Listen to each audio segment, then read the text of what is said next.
Hello and welcome to DDOCast episode 640, recorded the weekend of June 13th. I'm your host, Patrick.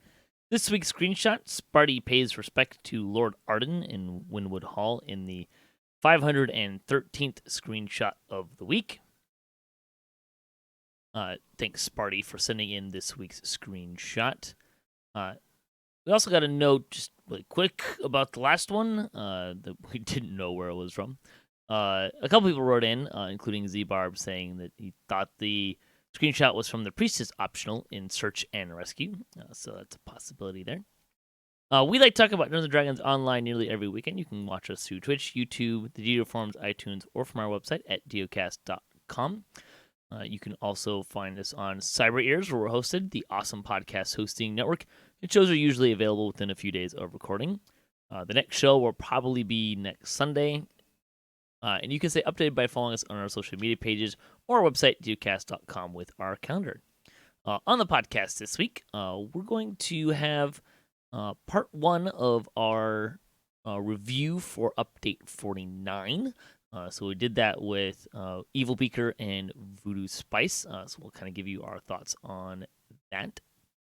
For now, we'll get into this week's game news. There was a bit of that. We did get some first look information, which is always fun. So we got first looks for some adjustments to Shadar-Kai, their enhancement tree.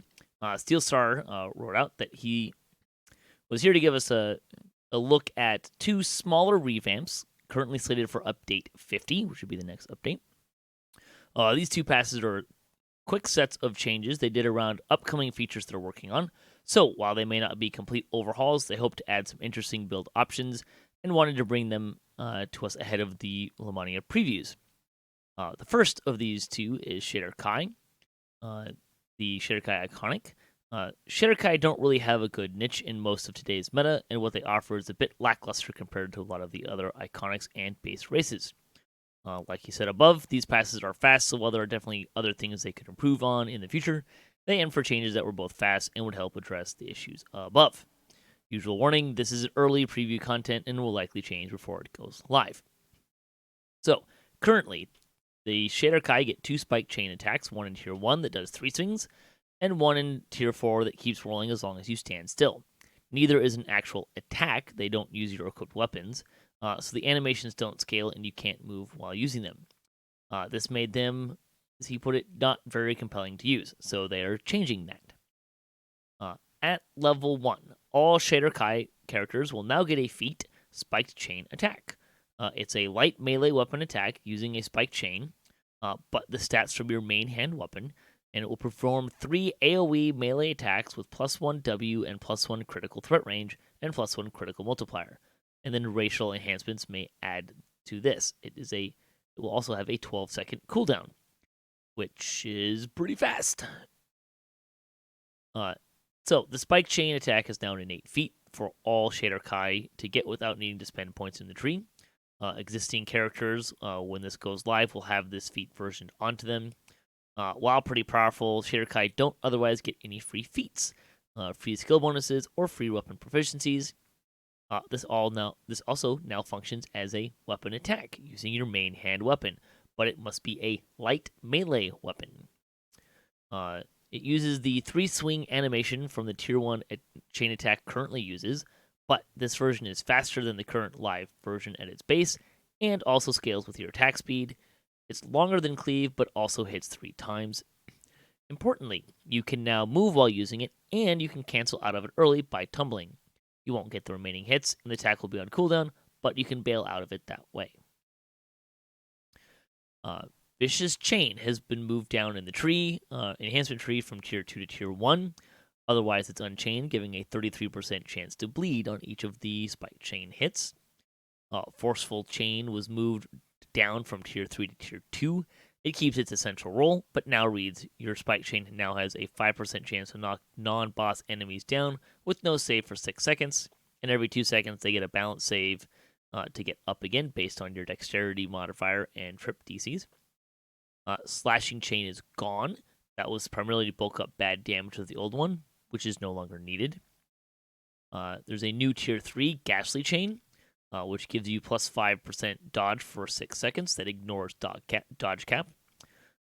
So if you're really good about using Spike Chain, you could have an extra 5% dodge half the time. Also new at Tier 3, there's a Displacement SLA with 0 spell points cost. Steelstar wrote that, yes, this is very good, but Shadar-Kai is a long way from, quote, good currently, and we feel that this their ties to the Shadowfell and Rogue themed mean they should have good access to one of the stronger avoidance themes out there, or avoidance defenses out there. Tier 4 Whirling Chain was changed to Greater Spike Chain Attack, which is similar to the basic one. It's plus 3 weapon damage, plus 2 critical threat and range and multiplier.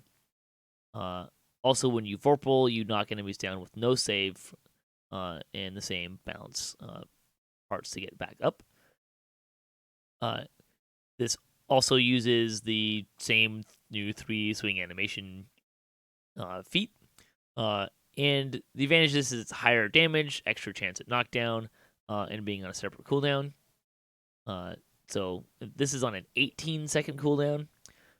So actually, if you could actually keep that dodge cap up even longer, almost full time potentially if you're really good at it. There's also a new Tier 4 Assassin's Mark. So non-boss enemies caught in your Spike Chain attacks have a 33% chance to gain a stack of Dizzying Spike Chain on each of the 3 hits. So that would be a minus 10% damage per stack, minus 5% attack speed per attack, minus 2 concentration, and it will stack up to 8 times with 20-second duration. This is the same buff that Shadar-Kai monsters throw around, but rebalanced a little bit for player versions. And it's only a 33% chance of applying a stack, but it cannot apply to bosses or raid bosses. He said it's pretty strong in practice, but the stuff that dies fast also can't accumulate many stacks, so they're still balancing the numbers on this one.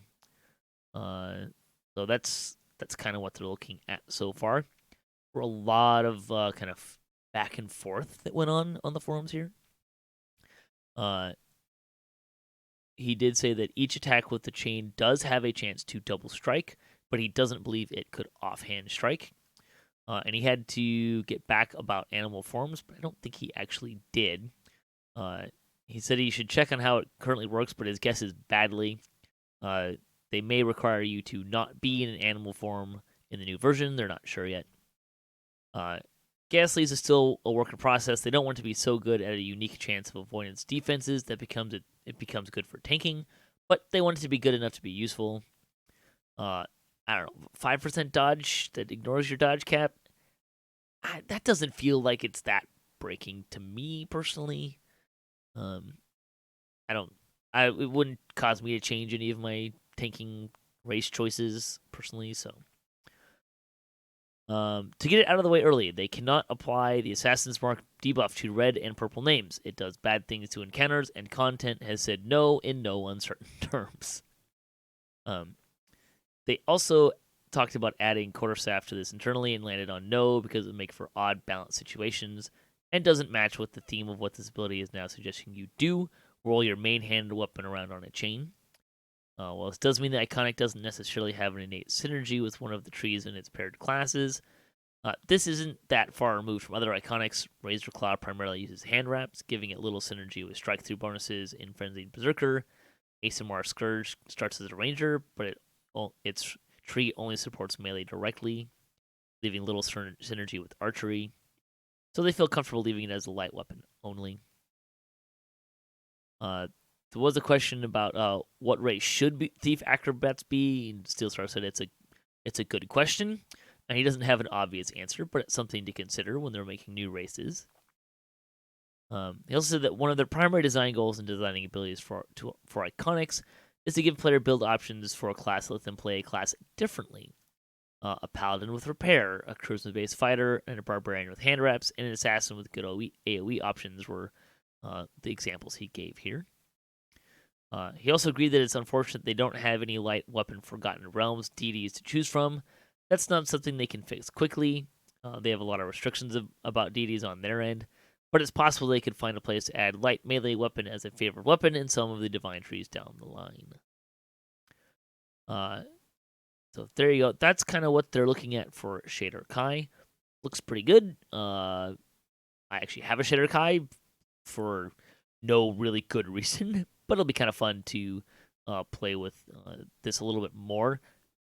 Maybe, I mean, I don't really spend a lot of points in the tree, anyways. So, but hey, a base version is a feat. That's a great place to start.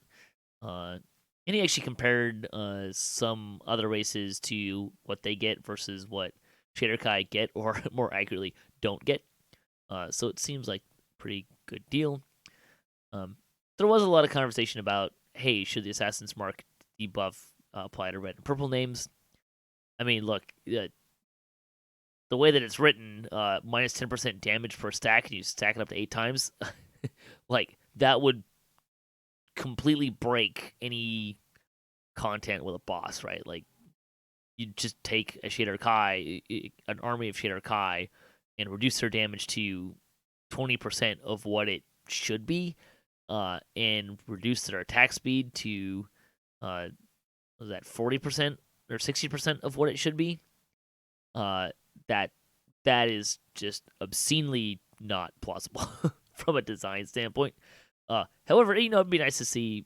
Maybe bosses can get like minus 1% damage or something like that. I'd like to see something like that, maybe. Because the debuff is kind of neat, but are my 3 attacks just gonna kill everything anyways? And then at that point, what's the point of the whole thing in the first place, right? Like, if it's all dead that fast, I don't know that the debuff is going to make a lot of difference. The second first look is for Radiant Servant. So this is, again, kind of the same restrictions, quick things that they could do that they were already working on. So this is the primary healing tree for clerics. It has a long history of bad bang for your buck. Almost everything costs 2 action points, meaning it costs close to 80 action points just to max out the one tree. And some of the abilities are simply lackluster.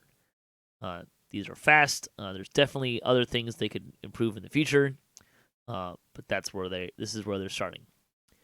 Pacifism is gone from Core 2 and has been replaced with a Cure Moderate Wounds SLA. That SLA will cost 4 spell points and have a 6-second cooldown. He said that Pacifism is an odd ability. There are certainly builds that like and use it. The ability to toggle it on and off made it not really fitting for the flavor of the ability, and the trade-offs for the power didn't really much matter. And its position in Core 2 meant you had to take it even if you didn't want it. They went through a few iterations of trying something before scrapping it outright. Radiant Servant should have a lot of new points put elsewhere after this pass, and the resulting build should be stronger even without Pacifism. Yeah, I hardly ever use it. The Radiant Servant 6th core now grants +4 wisdom instead of the +2 it granted before. Most of the core capstones now grant a total of +4 in ability scores, so this just brings it even. Many enhancements in this tree now cost 1 action point per rank. That used to cost 2 action points per rank. I'm not going to read the list, but it's almost the entire tree. Extra turning and improved turning are now combined in Tier 2. They did that in Knight of the Chalice a while back, and they're glad to finally bring it here as well. There's new Tier 1 and Tier 3 abilities. Divine Aid, it's +2% positive spell critical damage, 1 action point each. They also disconnected the prerequisite chain of Divine Healing, Martyrdom, and a Reactive Heal. They started with a new Tier 5 ability of a Raise Dead SLA. It's the same one from the Beacon of Hope from Favored Soul, but they felt it was an important tool for healing builds to have. We're going to come back and talk about that in a minute when we talk about the conversation that happened there. And then a new Tier 5 Radiance active ability. All allies in the dungeon, regardless of distance, gain the effects of a greater restoration spell and purges paralysis, stun, and knockdown and trip, which can be used while crowd control. The activation cost is 30 spell points, and the cooldown is 1 minute. They wanted to give this tree something shiny in Tier 5, and a Get the Party of a Jam button seemed like just the thing. It's an interesting idea. I'm not entirely sure how useful it's going to be. I like that the cooldown is 1 minute. That's kind of nice. So you can use this a lot. I think the real big thing is their stun and knockdown or trip. There's a handful of places I can think of that might be helpful. Lord of Blades comes to mind. There's some raid bosses that knock people down. Maybe you're at the end of Too Hot to Handle and everyone gets knocked down and you just want to get everyone back up right now. Or maybe even throughout the fight, that there's an option there. So it's, it doesn't say how many action points it's going to be. 1 action point, yeah, it's probably worth it. 2, maybe still worth it. No, I'm not sure. So that's the pass. He said it won't solve all the problems with Radiant Servants or clerics in general, but we hope between the new skills and opening up a lot of action points, they'll have some fun new options. We'll see it on Lavani before it goes live, but let them know what you think. A lot of people kind of wrote in and said, hey, this raised dead SLA. This is super underwhelming. Steelstar said he can see where people are coming from. However, they don't want to replace this with a Resurrection or True Resurrection SLA. The primary reason that we want people to have to pay the full SB cost for the benefits of those spells. As there were a few allegations in here that favored soul version of the raised dead SLA, they decided to check the data to see for sure. And approximately 50% of all people that take Tier 5 Beacon of Hope take the raised dead SLA. Spoiler alert, I am not one of them. Which is about what they'd expect on their end. It's a useful SLA for those who want or need it, but people who don't need it spend their points elsewhere. For that reason, they're likely to keep the raised dead SLA where it is. Man, I could go back and forth on this. I don't think I care. It's in the favorite soul tree. I don't mind it being here. I don't think they're going to put something else in there to replace it not being there, so it may as well be there for those who want it. I don't think it's hurt anything. I don't care. I'm fine with it. See, could they possibly transfer the aura to another object or player? He said not easily and not within the time they have for this pass. There's larger considerations about whether or not we'd actually want to go through with that, but it's not happening this pass regardless of the answer to those considerations. I'm going to circle back to that a little bit. Divine Heal and Reactive Heal aren't great. He said it's true, and if he can find the time to shape them up in this pass, he will, but don't expect that at this time. Regarding the new Radiance ability, it was asked, can they make it clear curses and diseases? The curses being the big one in, Vision of Destruction and Project Nemesis have major curse aspects to them. Curse of Strahd also uses curses a lot. The answer was no, sorry. They considered a lot of different possibilities for things it can clear, and curses and disease didn't make the cut at content's request. Content being those who make the dungeons and stuff. Hey, Steel, you forgot to talk about Martyrdom in the opening post. He definitely did. Martyrdom is being reduced to 1 rank, which does what the 3rd rank does, and it's been rebuilt to work as the text describes consistently. So if you like Martyrdom, it will be much cheaper. Since it's only going to be 1 rank. So that'll be nice. The reduction action point costs means I'm getting less spell power out of the tree. Yeah, so the way Radiant Servant works is every point you spend in there gives you some positive spell power, I think some universal spell power as well.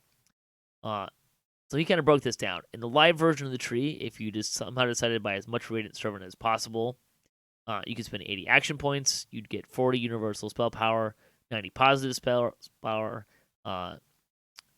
effective, or you could also use pacifism. Effectively, you keep 130 to 155 positive spell power, which is a lot. Other trees don't give anywhere near that much. However, you're probably not spending 80 points in this tree.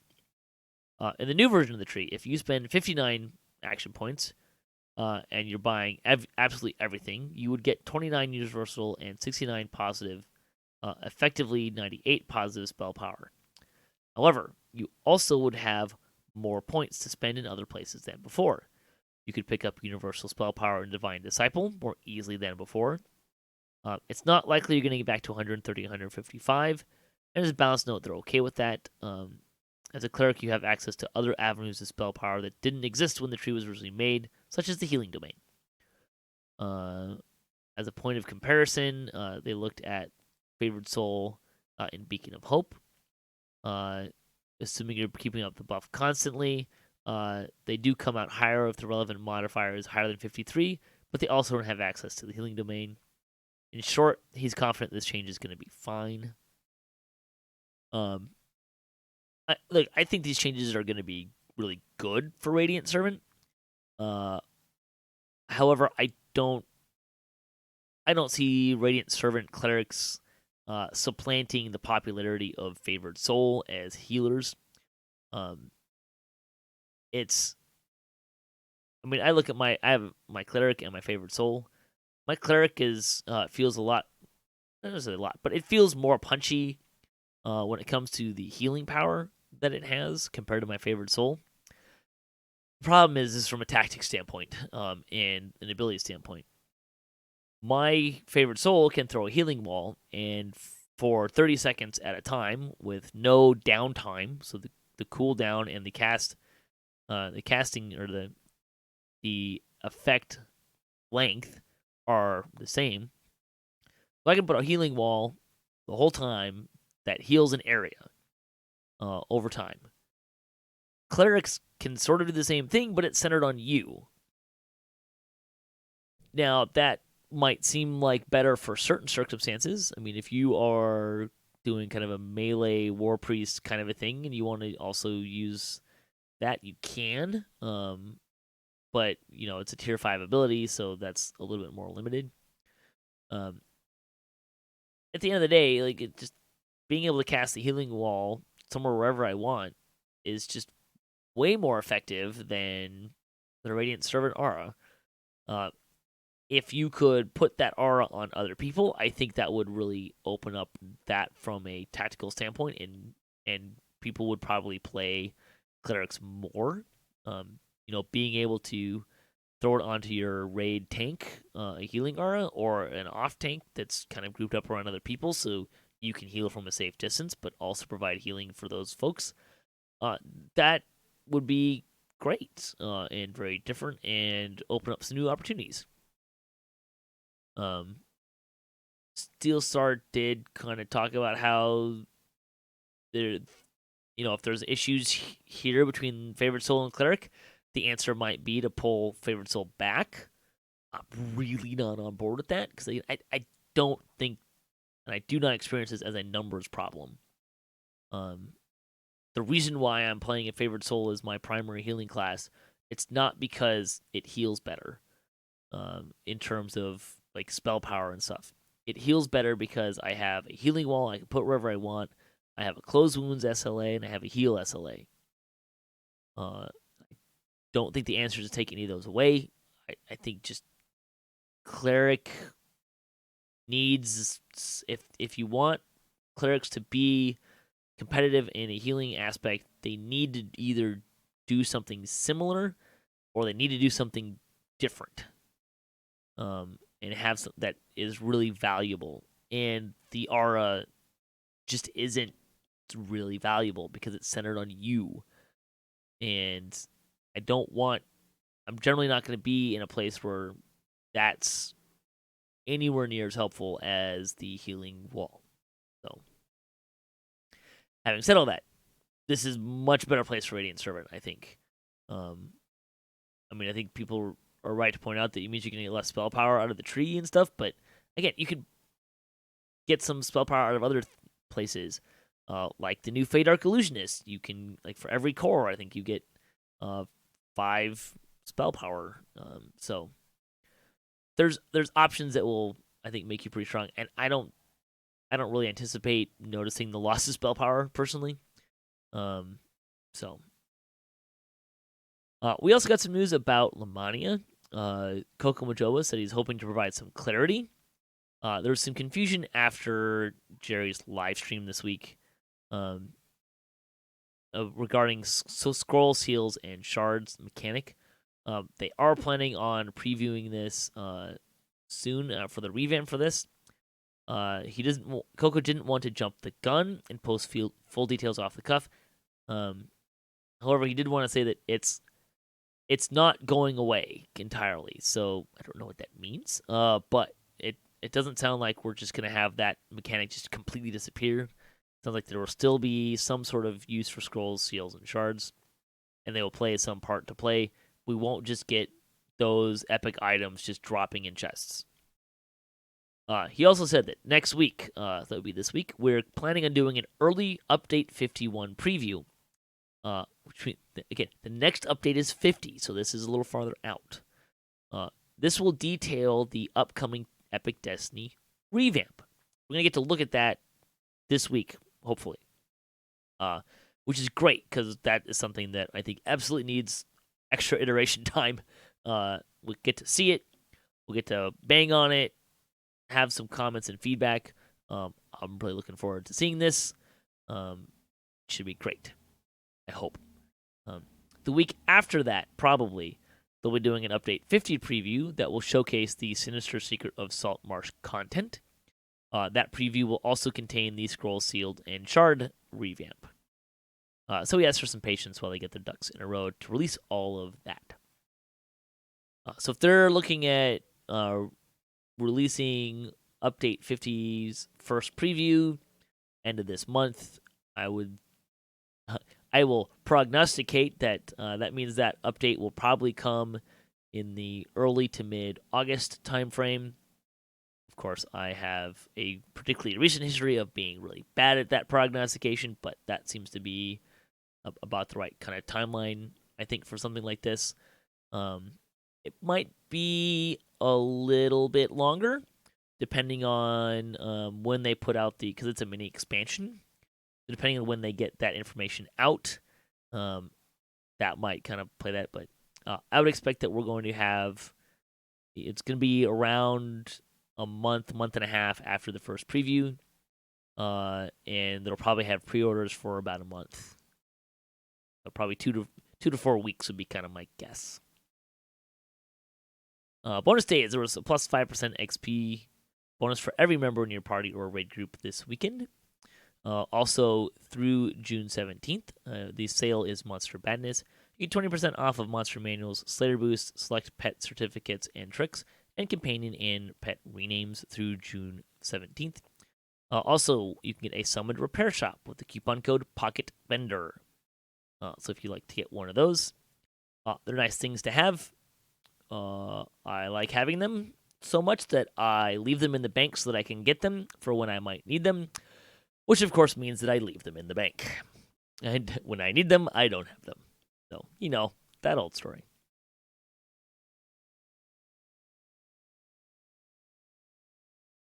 All right, let's talk about community news. We did miss, we're not able to get a show in last week, so we have 2 chronicles. The 428th Chronicle highlights the Munchkin Summer Games in the community spotlights, which kicked off for the summer. That is on Kyber. They do a bunch of raids with gnomes and halflings. Also, Aidbar has created an extensive series of videos about the Inspire Quarter quest. You get a Dreamforge crafting guide and more on the DDO forums. Kind of like those quests, but I don't tend to run them very often. Not super great XP for the level. Also, they're level 18 and 19, so it's kind of the point where I'm cruising and turning in sagas and stuff anyways. Guild for the week. Rast is looking for fellow players to do Reaper difficulty rating on Kyber. The group aims to play during evenings in the Australian Western Standard Time Zone. So if that time frame works really well for you, there's an option to get some rating in. The comment, following in your character's footsteps, will lead to treasure. I like treasure. Seems like a good answer. Fansite news, we got a shout out for our episode from a couple weeks ago, looking at the Sinister Secret of Saltmarsh with Evil Beaker. DDO stream on Twitch gets shout out for Vooduspyce kicking off the week in style. DDOPL gets a Discharge and Fridays and Ice quest in the Veil of Twilight. Also on Twitch, Samus Kurobo got closer on hardcore. Proxy Lily travels into Waterworks, and Be More Artistic practices aiming. On YouTube, Strumtom takes a Henshin monk from level 1 to 20 in 11 hours. Axel has 20 tips to Solar Reaper, and Planky runs a Battle Engineer. Let's see. The 429th Chronicle gets another shout out for Munchkin Summer Games. Venture Beat interviewed Severlin, So it was an interview kind of focusing on, hey, Dungeons & Dragons Online has been around for 15 plus years. So they were interviewing Severlin about the history and kind of how he views the game and a little bit about its future. If you keep up with DDO news and listen to his interviews, Ask Me Anythings, and all the stuff that he Severlin does every once in a while, I don't think there's any new information that's going to be surprising in there. But it was kind of a fun interview to read. He did kind of hint and talk about a much longer plan than I think most people would think about. But which I think he was talking in terms of like 10 to 15 years of being able to keep DDO going potentially. So, yeah.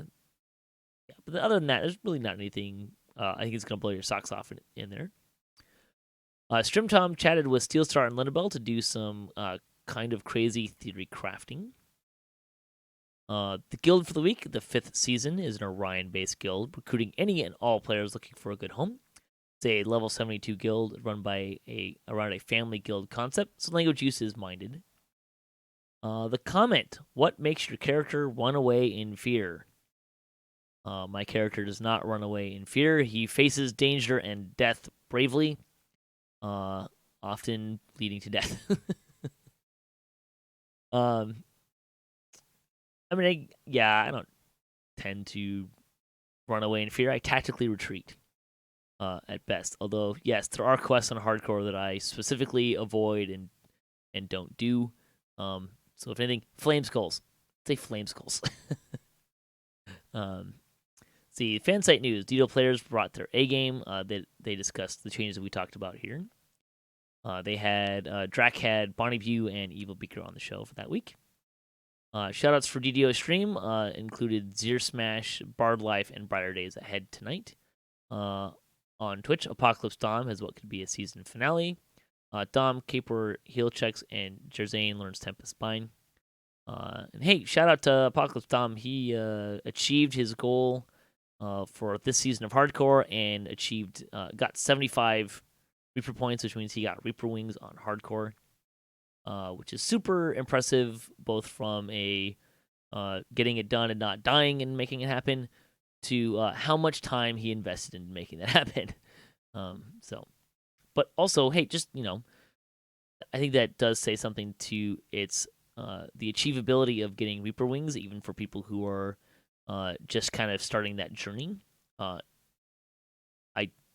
wouldn't expect that most people are going to get it done in less than 3 months. But if you are efficient and know what you're doing, it can be not as long as you might think. Over on YouTube, Aldbar compares DDO from 2010 with a video.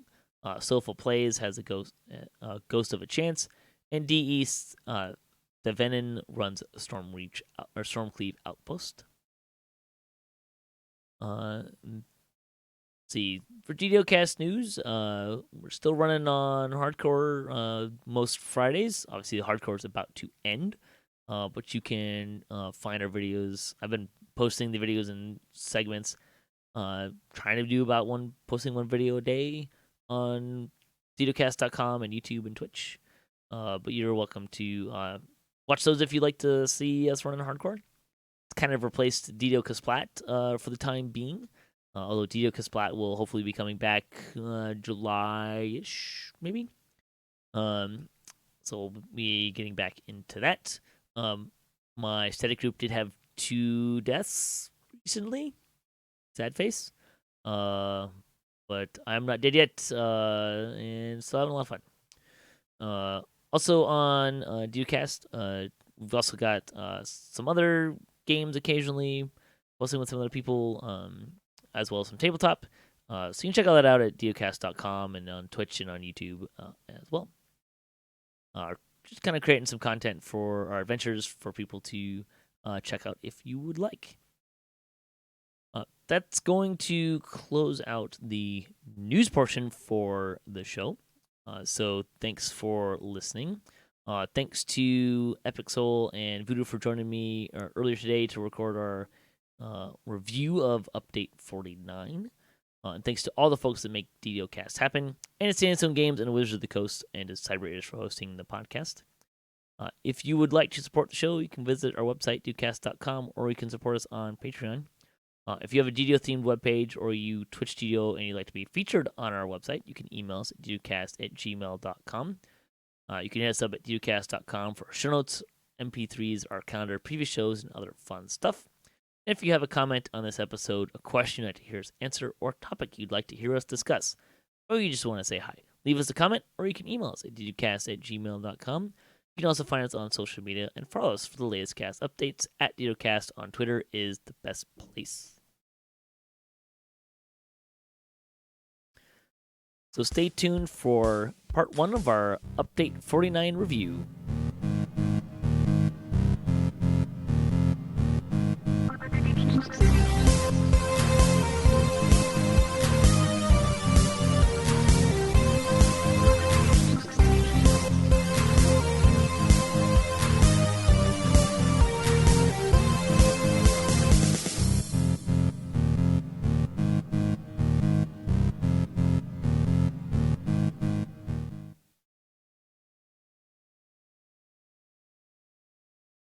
All right, welcome to our review of Update 49 on DDOcast. This is this update is Peril of the Planar Eyes. With me, I'm your host Patrick. With me this week, we have coming back to the show Voodoo. Hey everyone, welcome back, sir. And we also have Epicsoul. What's up? Hey, this is going to be a lot of fun. I think this update has a lot to digest besides quests, so that's always fun. But hey, let's just start with the quests. There were 4 new quests: an element of chaos, I know who done it, seizing the dawn, and beautiful nightmares. And Epic, why don't we just jump right in and start with you on your thoughts on the quests? You can all of them or specific ones, either way you want to go.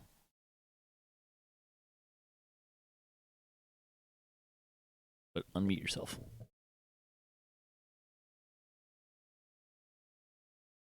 Did we lose Epic all of a sudden? Ruh-roh. Oops. Well, Voodoo, why don't you give us your thoughts? Okay, the 4 quests. First of all, let me just say, love them. I was really enthusiastic, and so we got I Know Who Done It, an element of chaos, seizing the dawn, and beautiful nightmares. You have 4 quests that are there are a variety of different things going on. An element of chaos is pretty straightforward. I think it's gonna be a nice daily. It's a beautiful, colorful quest. I Know Who Done It is like a really nice sleuthy detective kind of quest where there's just lots of different ways to go and clues to find and figure out who the culprit is. Seizing the Dawn, I think I peed myself when I read in the description that we were going back to Menectran, so that was super cool to revisit the sands of Menectran. Like, wow. I loved that. Also really liked revisiting the Sulatar Drow from an element of chaos, which we originally saw, of course, in the Searing Heights. And then we saw them again in Madness of Crowds. So that was really cool to revisit them. And then Beautiful Nightmares is a really interesting quest where it's kind of like you're kind of like a Inferno of the Damned or Through a Mirror Darkly, where there's like 2 sides to the map and you're constantly switching back and forth between both. Loved the adventure pack, and there's some really interesting loot in there as well, which we'll get to in a minute. It's always kind of fun when you get a quest pack that the quests are so different, right? Like, was the last time that we had that maybe the White Plume Mountain Other Tales stuff, where they're all just like so disparate. Those were more so, right? It was just like 4 one-off adventures. This one, you're going through and trying to get a specific, like 4 specific items that are kind of the Planar Eyes, right? Like, so they're the same kind of deal-ish thing, but the quests themselves are very different, and almost don't like the Planar Eye things are just MacGuffins. So like, there's not really even other than that, there's not a through line in the story at all, which I guess is, as kind of saying it's kind of normal, I guess. Like it's not like the quests in the Orchard are kind of similar, right? Like you're just doing 4 different quests to go talk to 4 different people ish thing. But anyways, but these ones definitely feel very different, not just in like running them, but the tone feels really different. Like the style feels really different in each of them. Seizing the Dawn is kind of more bright, bright colored and stuff. Element of Chaos is kind of more cavey, and that kind of thing. So very different quests in a lot of different ways. Did we get Epic back? Theme back, maybe? Yeah, I restarted it. I can hear you guys now. Excellent. So give us your thoughts on the quest, sir. I Know Who Done It is a great quest. That's my favorite one out of the 4. Element of Chaos is also really, really well done. The last 2 I haven't ran quite so much, but yeah, I don't know. Yeah, this is going to be kind of interesting. I Know Who Done It. I actually don't think I like. Aw, it's a well-designed quest that's not linear, and I like it. It is. I, however, I never seem to latch on to quests that are go explore this area and find little tiny objects. I guess that's fair. I guess I get tired of the same type of dungeon that kind of pushes you in one direction. So this was a little different, and I enjoyed it. I'm not saying it's going to be something you enjoy every time, because it's kind of one and done, but it was nice. I like non-linear, but I like my non-linear to be more like a lot of the Ravenloft quests where like you can choose a path to get there, kind of a thing, as opposed to I don't even just mind like something might be in a couple different places. Like Amber Temple, the things can be in slightly different places, but I don't know, I just find them easier to find. Maybe if I play I Know Who Done It enough to kind of learn the different spots. But that's kind of where I get. I like the concept of the quest though, like the if it was easier to just accuse people willy nilly of and just go for full murder hobo, I might enjoy it a little bit more. Like, but I think you have to like find at least a couple of the things related to each person before you can accuse them. You do, and yeah, I agree. So Amber Temple, I've ran it so many times that I don't remember what it was like when I didn't know how to run Amber Temple. Yeah. And I also heard that there's a kind of Easter egg in the quest, but I haven't found it yet, so interesting. Look for it. Has anybody found a way past the barrier in the optional and Seizing the Dawn where the dragon is? There's a barrier underwater, and that is haunting me. I've done it twice now. Wait, what? Mm-hmm. For real? Yes. How do you get past the barrier? I believe I ran it with the guild, so I'm not quite sure, but I want to say it was an NPC.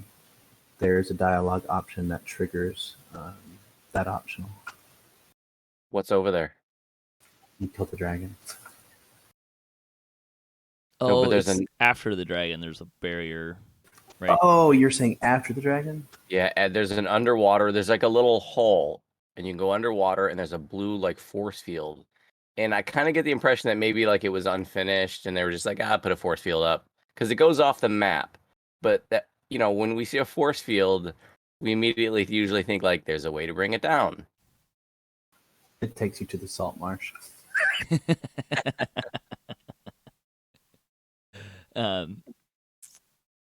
Yeah, so there's some pretty good quests in there, I think.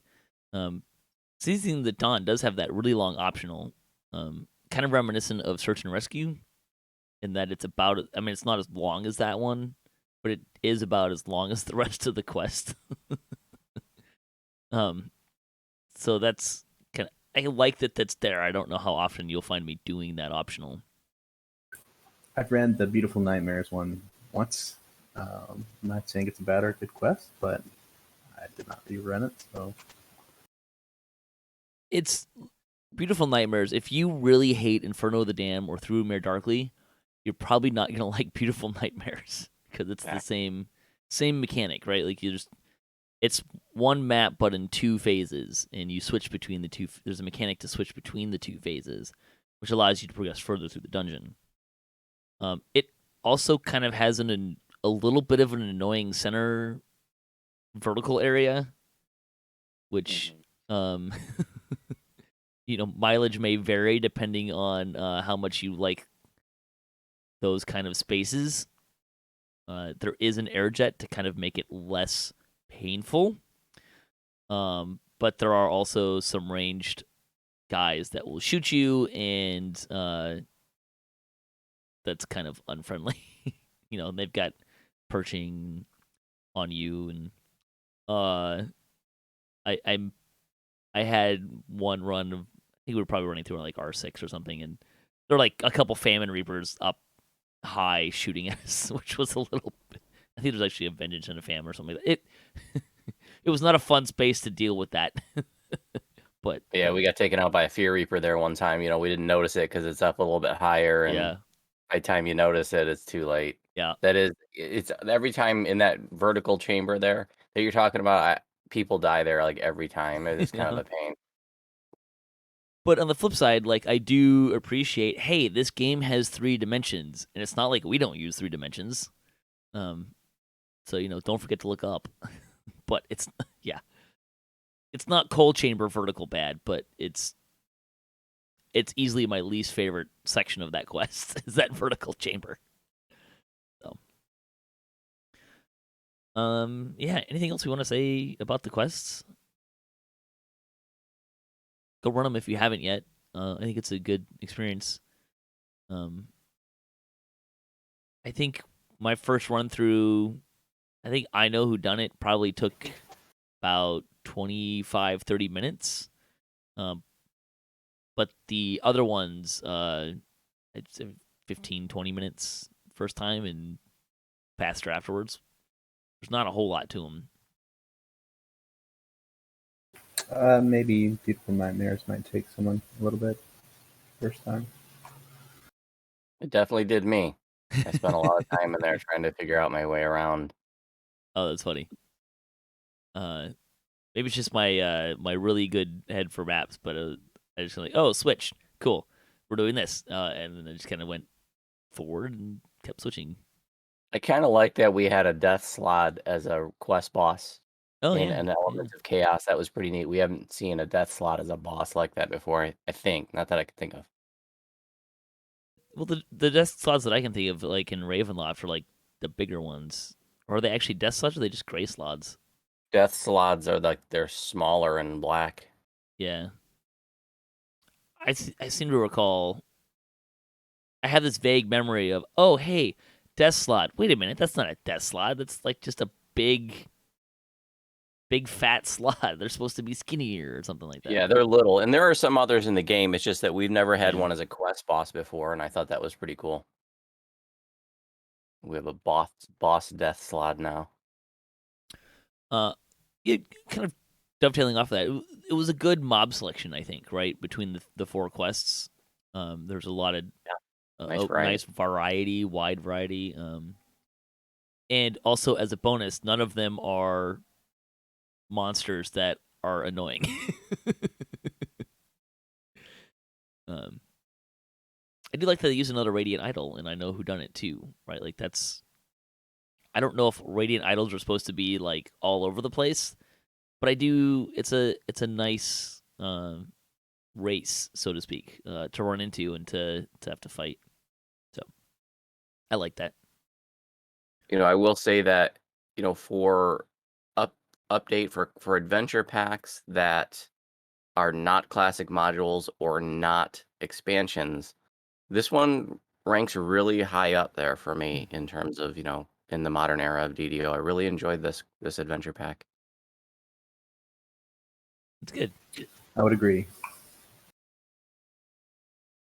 Well, let's talk about. I should mention it's 650 points in the store if you're looking to get it free to VIPs, and the quests are in the Lord's March Plaza, which was an interesting place to stick them. I don't really understand why they're there, but there was plenty of space for them, so that also works. I'm glad you said that, because my one tiny disappointment was that they didn't do a little bit of a makeover to Lord's March Plaza. We have 4 new quests there now. It would have been nice if there was some new banners or just a little bit of feng shui going on or something. Little polish, sure. Yeah, a little polish just to give it a fresh feel. But that's really an aside. Right. Well, let's talk about the loot from these quests. There's sort of decently sized suite, which kind of has more to do with the variety of scepters that you will run into. But what do you guys think about the loot? One standout piece of loot for me was the cloak, the Mantle of Osiriel. I noticed that it has 5 properties in a slot, so they kind of broke the mold a little bit, because it's 4 properties in a slot. So that was actually pretty cool. That's a pretty nice kind of like multi-purpose cloak. It's got lots of stats that are going to be valuable to lots of different builds. It has like speed and charisma and feather falling and parrying, and I can't remember what else, but lots of like just really good like general stats. So I was a fan of that item. I'm using 3 of the devotion scepters on all of my tunes. Yeah, the caster sticks are top notch too. Yeah, they're a little better numerically than what we've had. It's a pretty wide suite, right? Like, I don't think it covers every element, but it covers most of them, I think, right? I think everything's covered. I think. Was light covered? I don't remember.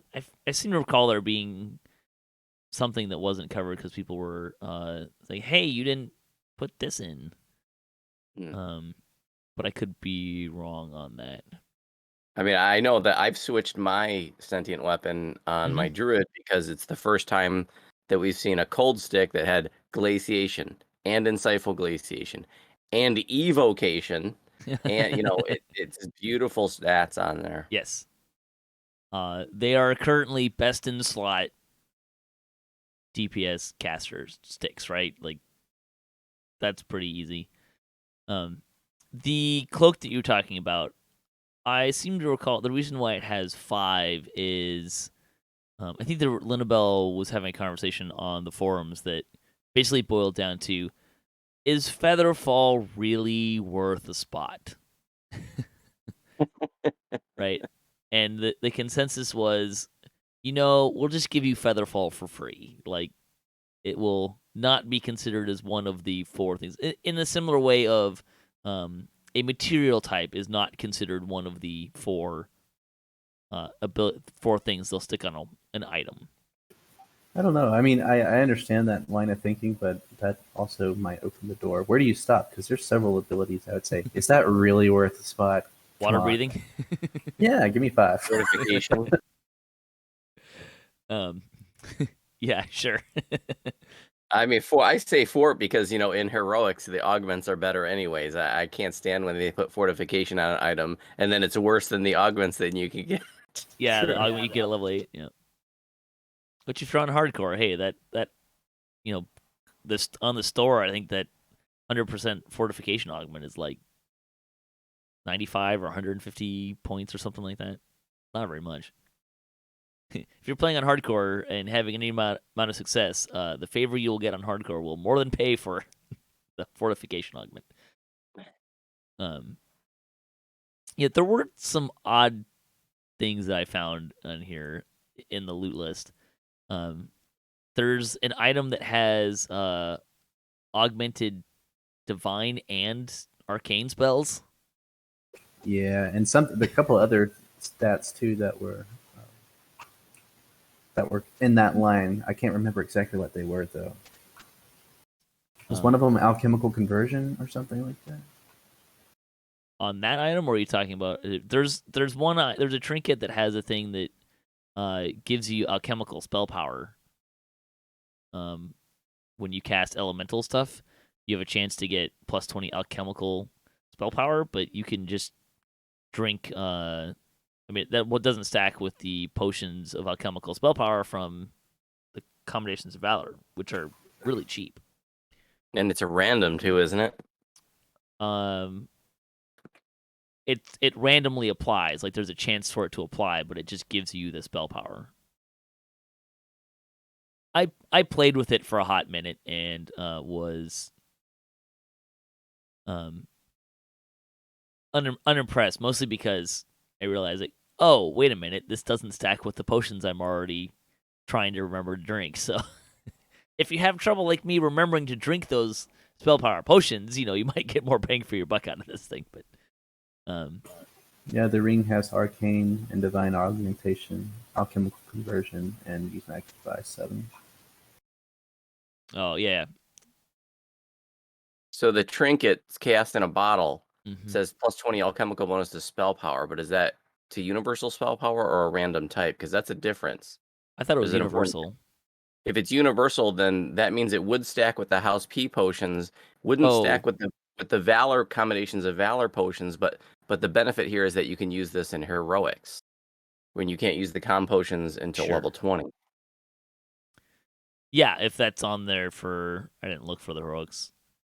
See if it was in the heroic one. But yeah, if you could use it in heroics, sure. Which it does have in heroic, so... Yep, there's a level 12 version of it. It's worth mentioning a couple of them have some nice cosmetics as well for those of us that care. Cosmetics are nice. There was a set of bracers in here that kind of stood out to me a little bit, and I mean they're other than the fact they don't have a set bonus, I think it's an upgrade on the bracers from Sharn that are healing bracers that have devotion and healing lore on them. However, I did find it kind of odd that on a quest pack where you have all of these casting sticks, like that's kind of the highlight of the pack, that you put the same spell power and lore on an item. It seemed a little weird to me. So why do you think it's an upgrade? I think the healing is a little higher. And let's see what else is on those. It has sheltering, which I tend to have an abundance of from other spots. It has fortification and competence healing amplification. Yeah, I don't see sheltering. I'm talking about the ones on Sharn has the sheltering. Oh. It's got insightful sheltering. Right. Okay. I mean, that's not always the easiest thing to slot, but it's fortification and competence healing is on your armor. That may be. I guess it would depend on what you're wearing. Mm-hmm. But you might. I didn't look at it super close. I just had it in the back. I think I had it in the back of my head that, oh hey, devotion and healing lore bracers. I already have a set of those, and then kind of like did a quick look at the two. That these new bracers might be a better choice, other than the fact that it doesn't have the set bonus, which the character that is using those bracers is using the set bonus, so at which point it became a moot point. Sure. I mean, if you're for some reason a alchemist that wants to heal and using the robes, I mean, sure, put those on. You have fortification and competence healing where you didn't before. Although if you're using that robe, your bracer slot would be taken with that set bonus as well. Damn it, set bonuses make gear Tetris so hard. We should talk about the fusible and malleable combine two sticks together functionality. I've not done it, so I have no comments. I've looked at it, and it was really, really exciting prospect when it came out. But when you look at, so basically you got these fusible scepters and these malleable scepters, and they're both caster sticks, and you can take some super glue and put them together and make a quarterstaff out of it. And it takes, so now you have like all the properties of the scepter and all the properties of the other scepter on one, and then you get a little bit extra.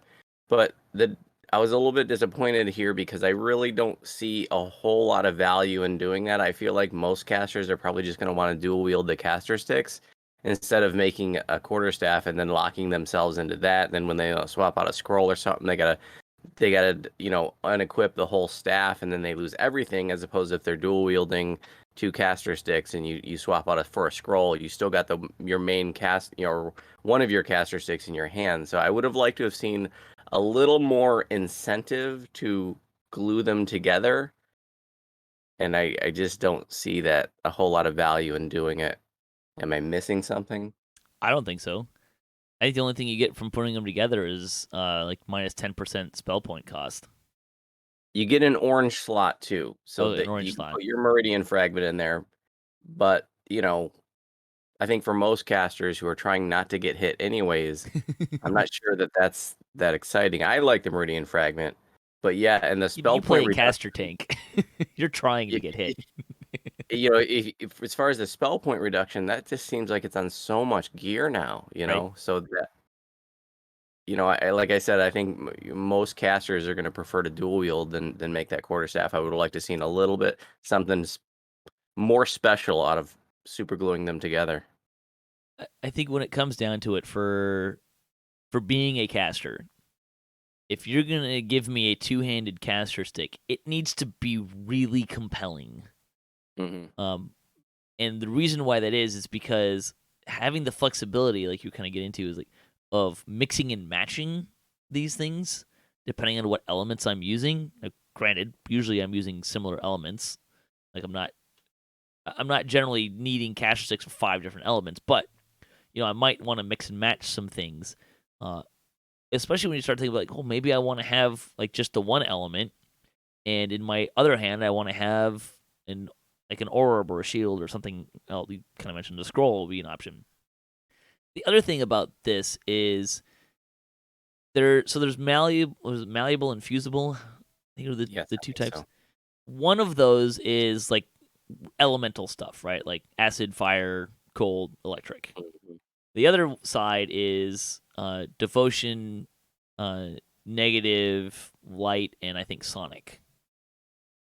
So you look at those, and it's like you have to take one from one list and put it with one from the other list, and I have a hard time like matching the two up, right? Like druid, you could druid maybe would take divine classes are the only ones that make any sense for me on that, because you could take the healing and maybe an alchemist could utilize like the negative or healing and an element or something like that. But it just didn't, for a lot of caster type builds. Like, okay, well, if I'm going to pick 2 elements, the 2 elements I'm going to pick are on the same channel. I can't combine the 2 that I would want to combine, right? Like I don't think there was any good reason to separate those out. They should have all been the same, and you could have fused any 2 of them. That would be more compelling. It still doesn't solve the problem of you're not giving me enough to lock in both hand slots at the same time. But like, a favorite soul or a cleric, I see, okay, well maybe I'm going to take devotion or radiance and then pair it with fire because they have fire spells. But I mean, generally for my divine casters, I'm really focusing on devotion and radiance, not so much fire. But there may be more use for that in heroics, maybe, but I'm still not entirely sure that that's true. But I think you amplify this problem in the legendary ones because you have a sentient gem on one of them, probably. Mm-hmm. So I really might want to be able to mix and match my sentient gem a little bit more than have it locked into a 2-handed thing. So big time. Well, thanks for listening. Appreciate these guys joining me today. We've got Epicsoul and Vooduspyce. Voodoo, you want to plug your stuff here? Sure. I think for the first time since I've been on this show, I can now say you can visit my YouTube channel where you'll find over 1,000 DDO videos, quest walkthroughs, raid guides, crafting tutorials, and much more on YouTube channel Vooduspyce. And you can find me live streaming on Twitch nearly every day on Twitch channel Vooduspyce. Epic, anything you want to plug? Not personally. Check out Dom. He just got wings on hardcore. Yeah. Man's awesome. And dedicated and determined. Disciplined, yeah. It's a great accomplishment. It's also a lot of time, but I think I might see if I can pull him on the show to talk about. Hey, if you're the thing that's really cool about it, we were talking about new players a few minutes ago. There's something kind of fun there. It kind of highlights a little bit that new players can, like, he did that with a brand new character, and if you kind of have a basic understanding of how to go about doing that, wings are achievable for you, right? Like, he did that in 3 months on hardcore without dying. So that's, on live servers you can die and not lose your progress. So I feel like that's really cool that he did that, but it's also, I think, a little flag for newer players. Like, you can do this. It is achievable. So. Hey, if you'd like to support DDOCast, you can visit our website, or you can find us on Patreon. You can also find show notes, past shows, and more on our website, DDOCast.com. You can also find me on social media at DDOCast on Twitter. If you'd like to join the discussion, if you have a comment or you want to ask us a question, you can leave a comment anywhere that you find the video, or you can email us at DDOCast@gmail.com. Really do enjoy getting that stuff from players. So until next time, may all your attack rolls be crits, all your chest level appropriate, have fun, and don't forget to gather the buffs.